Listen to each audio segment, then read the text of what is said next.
დიახ, ჩვენ ამ წუთებში ვიმყოფებით სტიქიის ზონაში, თელავში, იქ სადაც მდინარე თელავის ხევი კალაპოტიდან გადმოვიდა, რადგან ვეღარ დაიწია. თქვენ ახლა ჩემ უკან კადრში ხედავთ ვითარებას, აქ ადგილზე მუშაობს ათობით მძიმე ტექნიკა. ეს არის კავკასიონის და ალაზნის ქუჩების კვეთა, რომელიც ყველა დაზიანდა, ასევე კადრში ჩანს ავერსის კლინიკაც, რომელიც არის ერთ-ერთი ობიექტი, რომელიც დაზარალდა ყველაზე მძიმედ, რადგან პირველი სართული ცნობილია, რომ სავსე იყო სტიქიის შედეგად, ღვარცოფის შედეგად ჩამოტანილი ხე-ტყით, ქვაღორღით და მიწის მასით. გარდა ამისა, კადრში ხედავთ ასევე ობიექტებს, სხვადასხვა მაღაზიებსა და თუ აფთიაქებს.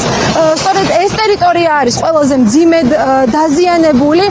ასევე აქ როგორც მოსახლეობა გვეუბნება, მოხდა რამდენიმე ოჯახის ევაკუაცია კავკასიონის ქუჩიდან, რადგან სწორედ ეს იყო ყველაზე მძიმე ეპიცენტრი. რაც შეეხება იმას, მიეწოდება თუ არა დენი, გაზი და წყალი აქ ადგილზე მოსახლეობას, როგორც ვიცით, ჩვენ ნაწილს აღუდგა წყლის მიწოდება, თუმცა არ მიეწოდებათ გაზი და დენი, ასევე დაზიანდა საკომუნიკაციო ინფრასტრუქტურა და აქ არის საკმაოდ მძიმე ვითარება. საბედნიეროდ არ მოჰყოლია მსხვერპლი ამ სტიქიას, თუმცა როგორც გვეუბნებიან, ზარალი არის საკმაოდ მძიმე. სხვადასხვა ქალაქიდან არიან ჩამოსულები აქ ადამიანები მუნიციპალიტეტებიდან და ისინი მოხალისეობრივად ეხმარებიან ქალაქს იმისთვის, რომ გაიწმინდოს იმ ღვარცოფის შედეგისგან ქალაქი. თქვენ შეგიძლიათ, რომ მათი კომენტარები პირდაპირ ეთერში მოისმინოთ.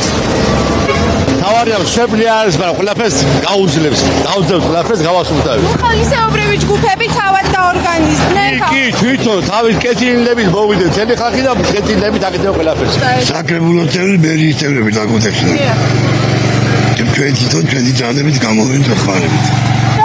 ისევ ევაკუირებულები არიან მოსახლეობა თუ დაბრუნდნენ უკვე, თუ იცით ამაზე? არ ვიცი, მაგრამ ჩვენ მუშაობთ. დიდია ზარალი და დაზიანება, რასაც ხედავთ ახლა თქვენ? აქ ხო, როგორც კი ძალიან. მიეწოდებათ და წყალი და გაზი, როგორც არ ვიცი, მაგდენი არ ვიცი, ჩვენ მუშაობთ პროცესში.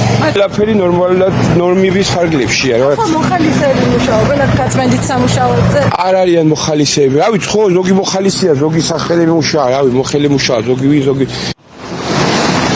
ზარალის ზუსტი ოდენობა ჯერჯერობით არის უცნობი. ვიცით ის, რომ აქ ადგილზე მუშაობს სპეციალურად შექმნილი საკოორდინაციო ჯგუფი, თუმცა გარდა უშუალოდ ქალაქისა, კავკასიონის და ალაზნის ქუჩის მოსახლეობისა და სხვადასხვა ობიექტებისა დააზარალდნენ სხვადასხვა სოფლის მაცხოვრებლებიც, როგორიც არის მაგალითად ყურდღელაური, კისისხევი, წინანდალი.